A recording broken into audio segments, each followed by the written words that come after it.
This is really important to say. The coverage of questions about President Biden's age and his mental fitness, I think it's totally fair. I think it's a storyline that journalists should be looking into. In the big context of many of the questions that are surrounding President Trump as well, it strikes me that, particularly since the debate, the media has become obsessed with questions about President Biden's verbal stumbles during the debate and his occasionally weak responses to Trump during the debate that have completely overshadowed the president's actual record as president. One big problem, I think, in our media ecosystem over the years is that the media shifted to become very negative, but also extraordinarily light on policy and nuance and context. Harvard did a really extensive study on the media coverage of the 2016 election and echoed a lot of what many of us have been saying about some of the largest for-profit media companies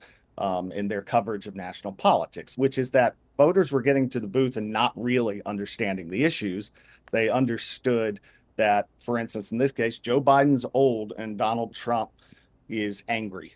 Those seem to be the things that it's really easy to write those things. It's much harder to write about things like the fact that the rest of the world has had inflation that's actually outpaced the United States. It's much harder to write about immigration trends and the fact that illegal border crossings were higher under Trump than they were under Biden. I truly worry that our media has become obsessed with really light, sort of reality TV type stories that don't explain the context of our world properly to the voters. And I think it's a disservice to the candidates, but most importantly, I think it's a grave disservice to the American public.